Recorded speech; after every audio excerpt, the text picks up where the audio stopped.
बिस्मिल्लाहिर्रहमानिर्रहीम। अल्लाहुम्मा इन्नी अस्अलुका इल्मन नाफिया। ऐ अल्लाह ताला हमें मुफीद इल्म हासिल करने और उस पर अमल करने की तौफ़ीक़ अता फ़रमा और ख़ुद से डरने वाला बना। आमीन सुम्मा आमीन। अस्सलामु अलैकुम मेरे अज़ीज़ तलबा व तालबात। उम्मीद है कि आप सब खैरियत से होंगे और अल्लाह पाक की हिफ्ज़ व अमान में होंगे। अज़ीज़ तलबा, कल हमने पढ़ा था सबक नंबर 2 मिर्ज़ा ग़ालिब के अदाद व ख़साइल के पहले पैरे के अल्फाज के मानी और उसकी तशरीह। अज़ीज़ तलबा, आज का हमारा जो सबक है वो है पैरा नंबर 2 और 3 के अल्फाज के मानी और इसकी तशरीह। तो पैरा नंबर 2 है, मुरवत और लिहाज मिर्ज़ा की तबीयत में बदरजा गायत था, बावजूद यका आखिर उम्र में वो अशार की इस्लाह देने से बहुत घबराने लगे थे। बाई हमा कभी किसी का कसीदा या गज़ल बग़ैर इस्लाह के वापस ना करते थे। एक साहब को लिखते हैं, जहाँ तक हो सका अहबाब की खिदमत बजा लाया, औरा के अशार देखता था और इस्लाह देता था। अब ना आँख से अच्छी तरह सूझे और ना हाथ से अच्छी तरह लिखा जाए। अज़ीज़ तलबा, अब हम इस पैराग्राफ का करते हैं अल्फाज के मानी। पहला अल्फाज है मुरव्वत, जिसका मानी है लिहाज। लिहाज का मतलब मुरव्वत, दो ऐसे अल्फाज जिनके दरमियान वाव आ जाए या और आ जाए, उन दोनों का एक मानी होता है। बदरजा गायत, बहुत ज़्यादा, बावजूद यका, इसके बावजूद, आखिर उम्र, बुज़ुर्गी, इस्लाह, दुरुस्ती, घबराना, परेशान होना। इस्लाह, दुरुस्ती, घबराना, परेशान होना। बाई हमा, इसके बावजूद, कसीदा, किसी की तारीफ़ में लिखी गई नज़म। गज़ल, हरन की दर्दनाक आवाज़। अहबाब, दोस्त। औराक, वर्क की जमा सफ़ा, सूझे, समझ में आए। अज़ीज़ तलबा, अब हम करते हैं इस पैराग्राफ की तशरीह। मौलाना अल्ताफ़ हुसैन हाली अपने उस्ताद मोहतरम मिर्ज़ा ग़ालिब के बारे में बताते हैं कि मिर्ज़ा ग़ालिब बहुत दर्जा हसास थे। मिर्ज़ा ग़ालिब की तबीयत में मुरव्वत और इखलास बहुत ज़्यादा था। ये उन पर कुदरत की इनायत थी कि वो हर शख्स से मुरव्वत से पेश आते। वो किसी को इनकार ना करते थे। अगर अशार की इस्लाह करने के बाद उनको जेब से टिकट लगाने पड़ते तो भी वो माथे पर शिकन ना डालते थे। इसके बावजूद वो उम्र के आखिरी हिस्से में अशार की इस्लाह देने से घबराने लगे थे। दरअसल बुढ़ापे, गम रोज़गार और दीगर मसाइल ने उन्हें ज़हनी और जिस्मानी तौर पर थका दिया था। वो कोशिश करते थे कि उम्र के इस हिस्से में वो अशार की इस्लाह ना करें, लेकिन कुदरत ने उन्हें इखलाक का बंदा बनाया था। और अज़ीज़ तलबा, ये बात आप अपने जहन में डाल लें कि इखलास और मुरव्वत ही जन्नत के दरवाज़े हैं। तो उनमें इनकार की क़ुव्वत और ताकत न थी। उनके पास इस्लाह के लिए अशार और गज़लें बैरून शहर से आ जाती तो वो इखलास के हाथों उनकी इस्लाह अपना फ़र्ज़ समझते हैं और कोई भी गज़ल या अशार बग़ैर इस्लाह के वापस ना भिजवाते ताकि किसी की दिल शिकनी ना हो। और अज़ीज़ तलबा, ये भी बात आप मेरी जहन में रखें कि किसी की दिल शिकनी करना यानी कि किसी के दिल को दुखाना भी इखलाकी जुर्म है। मिर्ज़ा ग़ालिब उस दौर के एक बहुत बड़े शायर थे। उनको फ़ारसी और उर्दू पर मुकम्मल अबूर हासिल था। लोग उनकी इस्लाह को मुस्तंद और जामे समझते थे। सारे हिंदुस्तान से लोग उन्हें इस्लाह के लिए अशार और गज़लें भेजते थे। इसके बावजूद कि उन पर नकाहत और बुढ़ापा तारी था। जो ख़तूत इस्लाह के लिए आते उन्हें वो इस्लाह के बग़ैर क़त्अन ना भेजते थे।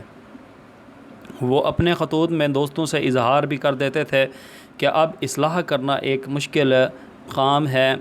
जैसा कि एक साहब को वो जो है ना ख़त में लिखते हैं कि जहाँ तक हो सका अहबाब की खिदमत बजा लाया, और आके अशार देखता था और इस्लाह देता था।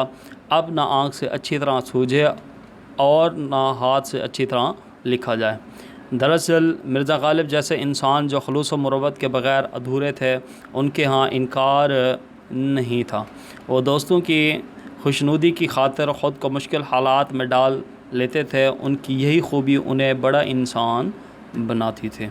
और अज़ीज़ तलबा, इस पैरे का जो और सबक है वो ये है कि इंसान का बड़ा होना दरअसल उसका نیک ہونا ہے. اگر آپ نیک ہیں تو آپ سب سے بڑے انسان ہیں. تو اب ہم آتے ہیں پیرا نمبر 2 کی طرف، پیرا نمبر 3 کی طرف. اگرچہ مرزا کی آمدنی قلیل تھی مگر حوصلہ فراخ تھا. سیل ان کے دروازے سے خالی ہاتھ بہت کم جاتا تھا. ان کے مکان کے آگے اندھے، لنگڑے، لولے اور اپاہج مرد عورت پڑے رہتے تھے. غدر کے بعد ان کی آمدنی کچھ اوپر 150 روپے ماہوار ہو گئی تھی اور کھانے پینے کا خرچ بھی کچھ لمبا چوڑا نہ تھا، مگر وہ غریبوں اور محتاجوں کی مدد اپنی بساط سے زیادہ کرتے تھے، اس لیے اکثر تنگ رہتے تھے. عزیز طلبہ، اب ہم اس پیراگراف کا کرتے ہیں الفاظ کے معنی. آمدنی، قلیل کم، حوصلہ فراخ ہونا، حوصلہ زیادہ ہونا یا زیادہ حوصلہ، سائل سوالی، سوال کرنے والا، اپاہج معذور، غدر جنگ، ماہوار ماہانہ، بساط طاقت. عزیز طلبہ، اب ہم آتے ہیں اس پیرے کی جو ہے تشریح کرتے ہیں. مولانا الطاف حسین حالی اپنے استاد محترم مرزا غالب کے بارے میں لکھتے ہیں کہ انہوں نے ساری زندگی سادگی سے گزاری. وہ ایک سادگی پسند انسان تھے، اور بزرگوں کا بھی قول ہے کہ تمہاری جو زندگی ہے وہ سادہ ہونی چاہیے اور تمہاری سادگی میں ہی حسن ہے. تو مرزا غالب کی آمدنی کوئی بہت زیادہ نہ تھی، یعنی وہ اکثر بیشتر مقروض رہتے تھے، وہ دوستوں سے ادھار پکڑ لیتے تھے، لیکن اس کے باوجود سیل ان کے دروازے سے کبھی خالی ہاتھ نہیں لوٹتا تھا. وہ ضرور مانگنے والے کی مدد کرتے تھے. یہی وجہ تھی کہ ان کے مکان کے آگے مانگنے والوں کا ہجوم موجود ہوتا. اندھے، لولے، لنگڑے اور اپاہج مردوزن پڑے رہتے تھے. جیسے کہ کسی شاعر نے کیا خوب کہا، کرو مہربانی تم اہل زمین پر، کرو مہربانی تم اہل زمین پر، خدا مہربان ہوگا عرش بری پر. جنگ آزادی جس کو انگریز غدر کہتے تھے، تو اس کے بعد ان کی آمدنی 150 سے کچھ زیادہ تھی اور کھانے پینے کے اخراجات بھی کوئی زیادہ لمبے چوڑے نہ تھے. اس جنگ کے بعد ان کی آمدنی جو کہ حکومت کی طرف سے ماہوار ملتی تھی، جس کو وظیفہ کہا جاتا تھا، وہ اس دور کا 150 روپے سے کچھ زیادہ تھا. چونکہ مرزا اور ان کی بیگم صرف 2 افراد گھر میں رہتے تھے، اس لیے ان کے اخراجات بھی معمولی سے تھے. وہ اکثر غربا اور مساکین کی مدد کرتے رہتے تھے. یہی وجہ تھی کہ اکثر مساکین ان کے گھر کے آگے ہی پڑے رہتے تھے. جب کچھ نہ کچھ مل جاتا تو چلے جاتے اور دیگر اور لوگ جو ہے نا کچھ نہ کچھ مانگنے آ جاتے. سارا دن یہی سلسلہ چلتا رہتا. غالب اپنی طبیعت کے ہاتھوں جو ہے مجبور ہو گئے تھے. اور عزیز طلبہ، آپ کو میں یہ ایک بات بتا دوں کہ جو سخی آدمی ہوتا ہے اس کو سخاوت کرنے سے چین آتا ہے. جب تک وہ سخاوت نہ کرے، جب تک وہ اللہ تعالیٰ کے راستے میں اپنا روپیہ مال دولت خرچ نہ کرے، اس کو سکون نصیب نہیں ہوتا. بے شک قرض لے کر لوگوں کی وہ مدد کرتے، غریبوں اور محتاجوں کی اپنی بساط سے بڑھ کر مدد کرتے رہتے تھے. یہی وجہ ہے کہ وہ اکثر قرض دار رہتے، لیکن لوگوں کی مدد ضرور جو ہے وہ کرتے تھے. ان کی تنگ دستی کی ایک بڑی وجہ ان کا فراخ دلانہ مزاج بھی تھا کہ وہ مفلسوں کی مدد ضرور کرتے تھے. اس آخری سبق کے ساتھ آج کا جو ہے آخری میسج اس پیرے کے اندر جو دیا گیا ہے وہ یہ ہے کہ اصل خدمت دوسروں کے ساتھ ہمدردی میں مخفی ہے، ہمدردی میں چھپی ہوئی ہے. اس لیے وہ کہتا ہے شاعر کہ درد دل کے واسطے پیدا کیا انسان کو، کم نہ تھے کرو بیاں.